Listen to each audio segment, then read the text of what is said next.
Hello guys, welcome to my channel Nancy teaching point में आप सभी का स्वागत है। तो जैसा कि आपने थंबनेल टाइटल पे देखा होगा, आज मैं लूसेंट के बहुत ही इम्पोर्टेंट टॉपिक भारत के यवन राज्य लेकर आई हूँ। तो अगर आपने मेरी प्रीवियस की वीडियो नहीं देखी है तो प्लीज़ प्लेलिस्ट में जाके वीडियो देख लीजिएगा। पसंद आए तो लाइक सब्सक्राइब करना मत भूलिएगा। तो लेट्स स्टार्ट द वीडियो। तो आज का जो हमारा टॉपिक है वो है भारत के यवन राज्य। अब यवन राज्य ये तो हमारा टॉपिक है। अब इसकी सब हेडिंग्स यानी इसके अंदर हम क्या क्या पढ़ेंगे वो मैं आपको बताती हूँ। जो पहला हमारा है वो है हिंद यूनानी, दूसरा है शाक साम्राज्य, फिर हुर साम्राज्य, फिर पहलवान वंश, देन कुषाण वंश। ये 5 टॉपिक हम आज की वीडियो में पढ़ेंगे। तो हमारा जो पहला टॉपिक होगा वो है हिंद यूनानी। हिंद यवन राज्य, भारत यवन राज्य भी कहा जाता है इसे। हिंद यवन राज्य को भारत यवन राज्य भी कहा जाता है। भारतीय उपमहाद्वीप के पश्चिम उत्तर क्षेत्र में स्थित है। ये पूछ लिया जाता है कि कहाँ पे स्थित है, तो ये पश्चिम उत्तर में क्षेत्र में स्थित है। 200 ईसा पूर्व से 20 ईसा पूर्व तक के काल को यूनानी मूल के राजाओं द्वारा प्रसिद्ध राज्य थे। यानी ये भी पूछा जाता है कि कितने काल तक या कितने ईसा पूर्व तक ये शासनकाल चला था। तो 200 ईसा पूर्व से लेकर 20 ईसा पूर्व तक ये काल चला था। ये यूनानी मूल राजाओं के द्वारा बहुत ही प्रचलित या प्रशासित थे। इस दौरान यहाँ पर 30 से भी अधिक यमन राजा रहे जो आपस में लड़ा करते थे। ये पूछा जाता है कितने रहे, तो 30 से भी ज़्यादा हिंद यवन राजा यहाँ पर रहे और ये आपस में लड़ा भी करते थे। आइए आगे बढ़ते हैं। भारत पर आक्रमण करने वाले विदेशी आक्रमणियों का क्रम है हिंदू यूनानी, यानी कौन कौन से आक्रमणियों ने सबसे पहले भारत पर आक्रमण करा था उसको सीरियल वाइज यहाँ पर दिया गया है। तो सबसे पहले थे शक, फिर पहलवन, फिर कुषाण, जैसा कि वहाँ पे सब हेडिंग्स में दिखाया गया था। आगे बढ़ते हैं। सेल्यूकस के द्वारा स्थापित पश्चिमी तथा मध्य एशिया के विशाल साम्राज्य को इस उत्तराधिकारी एंटियोकस द्वारा प्रथम अशूर्ण बनाया गया। अब मैं आपको बताती हूँ। देखो, सेल्यूकस थे जो हमारे, इन्होंने पश्चिमी और मध्य यहाँ पर 2 साम्राज्यों की स्थापना करी, उसका उत्तराधिकारी इन्होंने एंटियोकस को बनाया। ठीक है, एक बार और समझाती थी मैं। सेल्यूकस ने 2 साम्राज्य स्थापित किए। पहला था पश्चिमी में, दूसरा था मध्य एशियाई में, और उसका उत्तराधिकारी इसने एंटियोकस को बनाया जो काफ़ी लंबे समय तक चले। अब हम यहाँ एंटियोकस के बारे में थोड़ा सा पढ़ते हैं कि भी ये पूछ लिया जाता है एग्ज़ाम में। एंटियोकस के शासनकाल में विद्रोह के फलस्वरूप अनेक प्रांत स्वतंत्र हो गए। यानी जो एंटियोकस का शासनकाल चला उसमें जो विद्रोही लोग थे वो फलस्वरूप बहुत स्वतंत्र रूप हो गए। बैक्ट्रिया के विद्रोह का नेतृत्व डियोडोकस प्रथम ने किया था। बैक्ट्रिया का मतलब होता है बैक्ट्रिया, यानी हिंदू यूनानी कहते हैं इसे। बैक्ट्रिया को भी हिंदू यूनानी कहा जाता है। इसका जो नेतृत्व था वो किसने किया था? डियोडोकस ने किया। ये पूछ लिया जाता है कि बैक्ट्रिया के विद्रोह का नेतृत्व किसने किया था, तो डियोडोकस ने किया था। उसके प्रथम थे। ये भी पूछा जाता है, फर्स्ट थे, सेकंड थे, पोजीशन भी पूछ ली जाती है। बैक्ट्रिया पर डियोडोकस प्रथम के साथ इन राज्यों ने क्रमशः शासन किया। यानी डियोडोकस जो थे उनके साथ किन किन राजाओं ने मिलके इन सब शहरों पर राज किया। ठीक है, अब वो यहाँ पे शहर बताए गए वो मैं आपको बताती थी। यूथिडेमस, डेमिडियम्स, यूकेडाइडस, एंडी तथा हमिकस, ये वो 6-7 राज्य थे जिन पर डियोडोकस और अन्य राजाओं ने मिलकर यहाँ पर शासन किया था। ठीक है गाइस, आगे बढ़ते हैं। भारत पर सबसे पहले आक्रमण बैक्ट्रिया के शासक डेमेट्रियस ने किया था। ये पूछ लिया जाता है कि भारत पर सबसे पहले आक्रमण किसने किया था। तो भारत पर सबसे पहले आक्रमण बैक्ट्रिया के शासक, बैक्ट्रिया मैंने बता दिया वो शहर, उस वहाँ पर शासन सबसे पहले किसने किया था, डियोडोकस ने किया था। ये पूछा जाता है कौन से सन में किया था। तो इसने 190 ईसा पूर्व में भारत पर आक्रमण कर कौन से सन में किया था, 190 में ईसा पूर्व में किया था। अब आगे ये बताया गया कि डियोडोकस ने किन किन राज्यों पर अपना कब्जा कर लिया था। ठीक है, तो पहला राज्य था अफगानिस्तान, फिर पंजाब, फिर सिंध। ऐसे बहुत बड़े बड़े राज्य थे जिन पर इनका कब्जा कर लिया था।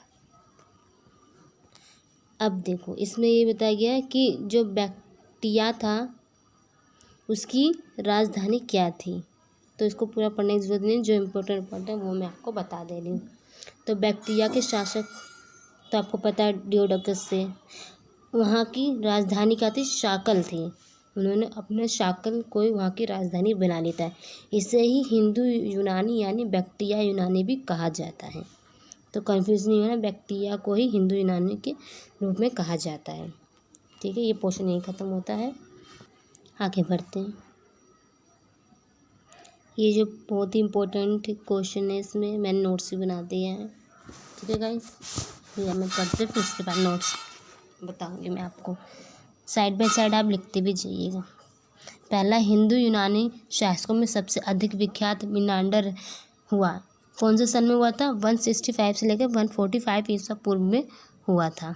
इसकी राजधानी क्या थी, मैंने पहले बताया था, इसकी राजधानी शाकल थी। ठीक है, आधुनिक सियाकोट शिक्षा का प्रमुख केंद्र था। ये बहुत बार एग्जाम में पूछ लिया जाता है कि शिक्षा का प्रमुख केंद्र कौन सा था, तो आधुनिक सियाकोट इसका प्रमुख केंद्र था। आगे बढ़ते हैं। मिनांडर ने नागासेन यानी जिसे अब नागार्जुन कहा जाता है, वहाँ से बुद्ध धर्म की शिक्षा प्राप्त की थी। कौन से धर्म की थी, बौद्ध धर्म की। ये पूछ लिया जाता है, मोस्ट इंपॉर्टेंट क्वेश्चन है गाइस ये। ठीक है, मिनांडर के प्रश्न वह नागासेन द्वारा दिए गए उत्तर एक पुस्तक के रूप में संग्रहित किए गए। यानी जो मिनांडर थे उनके प्रश्न और उत्तर एक बुक में संग्रहित किए गए यानी लिखे गए। अब ये पूछ लिया जाता है कि उस बुक का नाम क्या है। तो उस बुक का नाम तो एक ही बहुत अलग अलग तरीक़ों से बोला जाता है। पहला है मिलिंद पन्नो तथा मिलिंद के प्रश्न या मिलिंद प्रश्न। तो आपको ये सारे याद करने की जरूरत नहीं है, मेन है बस ये वाला याद करना है। ठीक है, मिलिंद प्रश्न। ठीक है, हिंदू यूनानी भारत के पहले शासक हुए जिनके द्वारा सिक्कों के बारे में निश्चित रूप से कहा जा सकता है कि सिक्कों के किन किन राजाओं के, यानी जो हिंदू यूनानी लोग थे भारत के पहले शासक, जिन्होंने अपनी खुद की सिक्के जो बनाए थे उस पर जो चित्रकलाएँ थी, ठीक है, उसको देख के ये निश्चित किया जा सकता कि हाँ ये इस राज्य की करेंसी है, ये इस राज्य के सिक्के हैं। ये पहला राज्य था हिंदू यूनानी भारत, जिन्होंने सबसे पहले ये निश्चित किया था। आगे बढ़ते, भारत में सबसे पहले हिंदू यूनानी ने ही सोने के सिक्के जारी किए थे। ठीक है, यानी ये पूरा जो कॉन्सेप्ट है ये हिंदू यूनानी के बारे में ही है, ये आपको रखना है। ठीक है, हिंदू यूनानी शासकों ने भारत के पश्चिम उत्तर सीमा प्रांत में यूनानी की प्राचीन कला चलाई, जिसे हेलेनिस्टिक आर्ट कहते हैं। भारत के गंधार कला इसका उत्तम उदाहरण। अगर आपको हेलेनिस्टिक नाम से याद है तो गंधार कला तो आपने देखी ही होगी गाइस, जो इसका सबसे अच्छा एग्जाम्पल है। अब आ जाते हैं इसके इम्पोर्टेंट क्वेश्चन आंसर, जो बहुत ही इम्पोर्टेंट है, पूछ लिए जाते हैं। इसके लिए मैंने स्पेशली नोट्स बना लिए गाइस, मैंने आपको पहले ही बताया था। तो ये स्टार्ट करते हैं। मिनांडर की राजधानी क्या है, शाकाल। शिक्षा का प्रमुख केंद्र क्या है, ये मैंने आपको बताया था, आधुनिक सियाकोट इसका प्रमुख केंद्र है। कौन सा, शिक्षा का। मिनांडर ने कहाँ से अपनी शिक्षा ग्रहण की थी, तो उन्होंने नागार्जुन से शिक्षा ग्रहण की थी। किस चीज़ की करी थी, बौद्ध धर्म की करी थी। ठीक है। मिनांडर के प्रश्न व उत्तर के पुस्तक में संग्रहित, यानी जो उनके ऊपर पुस्तक लिखी गई, जो उनके प्रश्न उत्तर के, उस पुस्तक का नाम क्या था? उसका मैंने बता दिया नाम आपके, मिलिंद प्रश्न उस पुस्तक का नाम था। ठीक है। हिंद यूनानी भारत के पहले शासक हुए जिन्होंने सोने के सिक्के जारी किए। वह अपनी सिक्कों पर ऐसी स्टैंप या ऐसी चित्रकलाएं बनाई जो आगे जाके पता चल सके कि हाँ ये इस राज्य के सिक्के हैं। किसने ये करा था? सबसे पहले जाने हिंद यूनानी भारत के लोगों ने करा था। तो ये कॉन्सेप्ट आपको क्लियर हो गया गाइस। अब नेक्स्ट करते हैं।